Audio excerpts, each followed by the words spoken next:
BJP जमकर घेर रही है, लगातार घेर रही है नीतीश बाबू को। बात ससुराल की, मायके की, सब हो रही है। नीतीश कुमार पर इस वक्त की बड़ी खबर एक और आ रही है, आपको बता दें।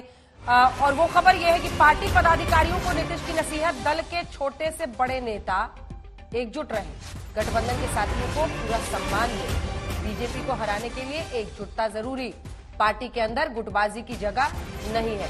सुजीत, ये नसीहत देने की जरूरत क्यों आ गई?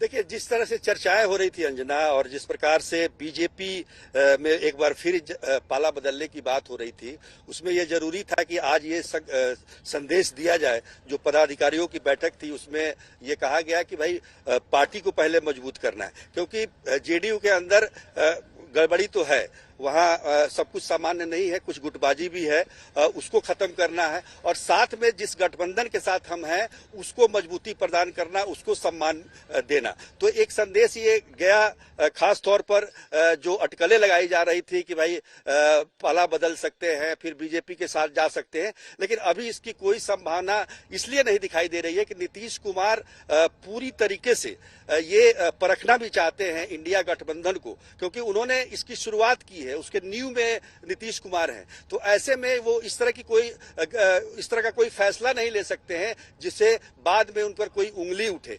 तो कुल मिलाकर संदेश यही है। कल राजनीतिक प्रस्ताव भी आने वाले हैं, आर्थिक प्रस्ताव भी आएंगे, जिसमें वर्तमान में जो केंद्र सरकार है उसकी जो नीतियां हैं उसके खिलाफ जमकर भड़ास निकाली जाएगी। ये तमाम बातें कल के राष्ट्रीय कार्यकारिणी की बैठक और राष्ट्रीय परिषद की बैठक में सामने दिखाई देगा। जी, धन्यवाद आपका सुजीत इस तमाम जानकारी के लिए।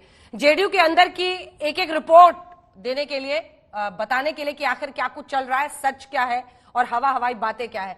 पार्टी में एकजुटता रहे, इसके लिए पदाधिकारियों से बैठक से ठीक पहले नीतीश कुमार ने दिल्ली आवास पर ललन सिंह को बुलाकर उनसे मीटिंग की। देखिए, लगभग 2:50 पर ललन सिंह यहां पर पहुंचे हैं और ठीक कुछ देर पहले यहां पर नीतीश कुमार पहुंचे थे, जो कि उनका ये आवास है 6 कामराज लेन। अब ललन सिंह और साथ ही साथ नीतीश कुमार के बीच में जो बातचीत होगी, और कार्यकारिणी की बैठक भी है, पदाधिकारियों की बैठक भी है, तो साफ तौर पर जो भी मसले हैं मुझे लगता है वह आपस में मिलकर के बातचीत के जरिए चर्चा होगी। हालांकि एजेंडा क्या रहेगा अब ये देखना ये होगा कि दोनों के बीच में किस बात पर जो है मंथन होता है। लेकिन इतना खास है कि जो तमाम पदाधिकारी हैं वो यही दावा कर रहे हैं कि जेडीयू में सब कुछ ठीक है, और यही वजह है कि चाहे वो नेशनल जनरल सेक्रेटरी हो, चाहे वो दूसरे पदाधिकारी, वह अभी तक यही दावे कर रहे हैं कि जेडीयू के बीच में सब कुछ ठीक है। और आपने देखा कि किस तरह से ललन सिंह यहां पर पहुंचे हुए हैं, खुद मुख्यमंत्री नीतीश कुमार से मुलाकात करने के लिए। मनीष झा के साथ राम किंकर सिंह, आज तक के लिए। कई लोग इसे भी दिलचस्प मान रहे थे कि दोनों पटना में साथ साथ ही थे, लेकिन यहां पर दिल्ली में आकर फिर से नए सिरे से अलग अलग दोनों अगर मिल रहे हैं तो आखिर इसके पीछे क्या है। जेडीयू में मंथन और चिंतन का दौर जारी है। केंद्रीय मंत्री गिरिराज सिंह बिहार की नीतीश सरकार को लेकर बड़ा बयान उन्होंने दिया है। नीतीश सरकार पर गिरिराज सिंह का बड़ा बयान। वक्त से पहले बिहार विधानसभा चुनाव संभव है, कार्यकाल पूरा नहीं कर पाएंगे मुख्यमंत्री नीतीश कुमार, कभी भी नीतीश कुमार की सरकार गिर सकती है, वक्त से पहले बिहार विधानसभा चुनाव संभव है। ये बड़ा दावा गिरिराज सिंह का। जो उनकी मानसिक स्थिति है उसमें उस पद पे नहीं रहना चाहिए, क्योंकि वो एक पार्टी के मुख्यमंत्री नहीं है, बिहार के मुख्यमंत्री हैं, महागठबंधन के मुख्यमंत्री नहीं हैं। इनको हट जाना चाहिए। अब जिसको वो बनावे, हमें क्या लेना देना। स्वार्थों के आधार पर जो गठबंधन होता है, स्वार्थ की टकराहट होगी, नहीं रहेगा। अगर बांटने उठने में लालू जी मटकी मार दिए तो नहीं होगा, अगर नीतीश जी की कंपनी मटकी मार दी तो मटकी झटकी चलेगा, तो उसी में लटका जाएगा। तो अगर आप समझ गए होंगे, वो ये कह रहे हैं कि वक्त से पहले बिहार में चुनाव मुमकिन है और ये सरकार गिर जाएगी। बहरहाल क्या इसका आधार है, इन सब पर चर्चा करेंगे नीतीश और ललन सिंह में। लेकिन खबर ये भी आ रही है कि आपसी मतभेद की बात को पार्टी ठुकरा रही है। ललन सिंह खुद छोड़ सकते हैं, लेकिन अध्यक्ष पद नीतीश कुमार बन सकते हैं पार्टी अध्यक्ष, ललन सिंह को दूसरा दायित्व मिल सकता है। कार्यकारिणी बैठक में फैसला मुमकिन। हिमांशु हमारे सहयोगी अब इस खबर पर हमारे साथ जुड़ रहे हैं। हिमांशु, मतलब बीते 2 दिन से इस खबर को हमने इस करवट उस करवट अटकनी पटकनी लेते हुए देखा है, अब बात कहां पहुंच रही है?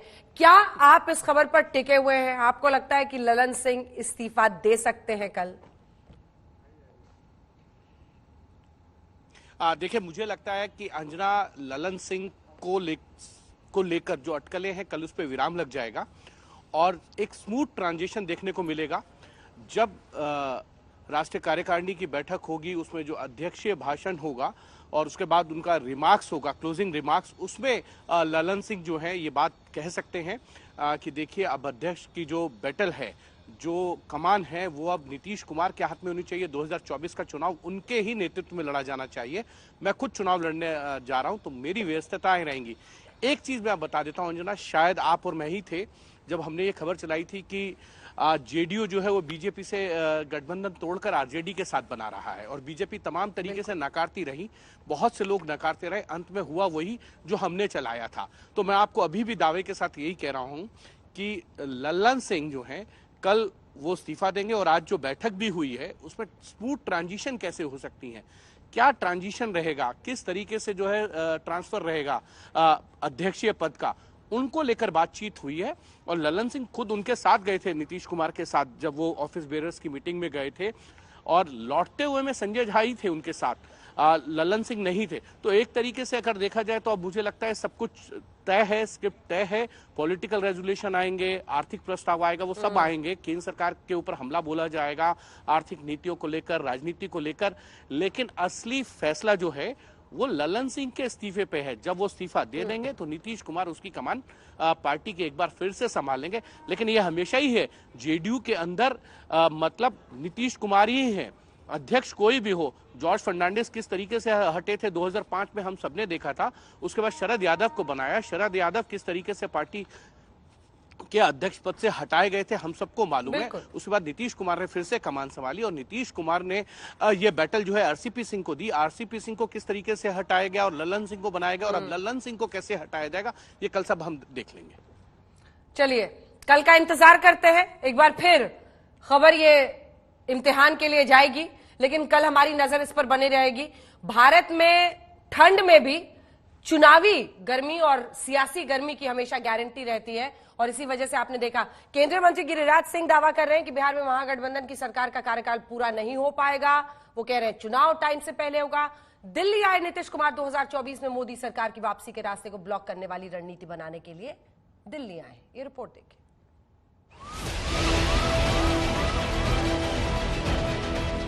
नीतीश कुमार राजनीति के माहिर खिलाड़ी माने जाते हैं, लेकिन 2024 में उनका बड़ा और कड़ा इम्तिहान है।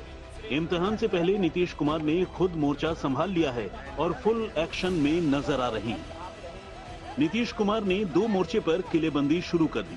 पहला मोर्चा है विधायकों की बगावत की सुगबुगाहट को शांत कर पार्टी को एकजुट बनाए रखना और दूसरा मोर्चा है विपक्षी गठबंधन के साथ तालमेल बिठाकर एनडीए को बिहार में हर कीमत पर रोकना। अपने मिशन के लिए नीतीश पूरी तरह से कमिटेड हैं। तभी तो 19 दिसंबर की दिल्ली में हुई इंडिया गठबंधन की बैठक के बाद नाराजगी की बात हो या फिर पार्टी में फूट की, दोनों मोर्चों पर नीतीश ने डैमेज कंट्रोल करने में देर नहीं लगाई। तो सब एक साथ मिलके हम सब काम कर रहे हैं, सारा चीज सब कुछ समय पर होने वाला है, कोई दिक्कत नहीं। कोई मायूसी या नाराजगी है क्या? कोई मायूसी या नाराजगी आपको हुई क्या बैठक के बाद? आपको कुछ बनाया नहीं क्या कन्वीनर इंडिया? अरे आपको हम बता दें, हमारी इच्छा नहीं थी। कौन क्या बोलता है हम ध्यान नहीं देने जा रहे हैं, क्योंकि आजकल कुछ अंड बंड बोलता है कि उसको कुछ लाभ मिले, लेकिन छोड़िए ना, किसी को लाभ मिलने वाला है? हमारा पटिया में कोई इधर उधर है, हमारे पार्टी में सब एकजुट है, कोई दिक्कत नहीं। दरअसल नीतीश कुमार को 2 चुनौतियों से एक वक्त पर निपटना है।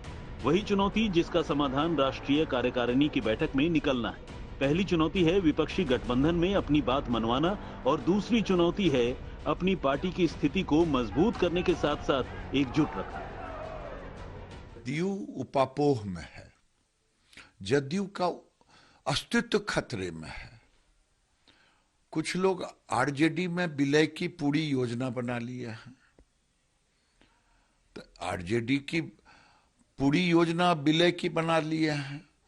शायद नीतीश जी उससे सहमत है कि असहमत, ये तो आज से कल तक पता चलेगा। राज सिंह जी राष्ट्रीय राजनीति में अपने अंतिम दिनों में, अब जो लोकसभा का चुनाव होगा, बेगूसराय से कोई नया आदमी चुनाव जीत करके आएगा और वो भी भूतपूर्व केंद्रीय मंत्री लिखे जाएंगे। वैसे नीतीश कुमार के कभी सबसे भरोसेमंद रहे आरसीपी सिंह को इसलिए पार्टी से निकाला गया क्योंकि उनकी नजदीकियां बीजेपी से बढ़ गई थी। बात इतनी बढ़ी कि बिहार में गठबंधन बदल गया। आरसीपी सिंह जो करीबी थे वही सियासी दुश्मन बन गए। आपको किसने नेता बनाया? जन्मते नेता थे क्या? आपकी क्या औकात थी 1977 में जब एमएलए का टिकट मिला? क्या हुआ था? हार गए थे। काहे हार गए थे? क्या औकात थी आपकी? 80 में क्या हुआ था? जीते थे, हार गए थे। इसलिए हमको सब मत बताइए। आपके मन में अगर कुंठा है तो कुंठा से ग्रसित आप होइए। सुलेमान जी, मेरी औकात आप क्या नापिए? कहते उसकी हैसियत क्या है? अब चर्चा यह है कि जेडीयू के वर्तमान अध्यक्ष ललन सिंह आरजेडी के करीब हो गए।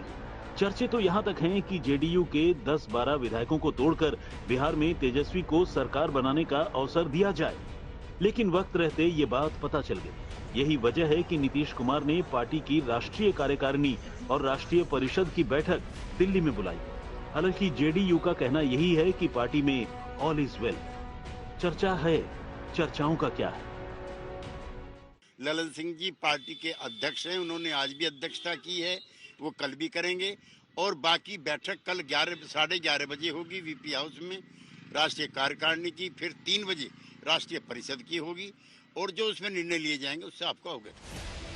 यहाँ तक कि ललन सिंह भी खुद को नीतीश का वफादार सिपाही बताते आए हैं।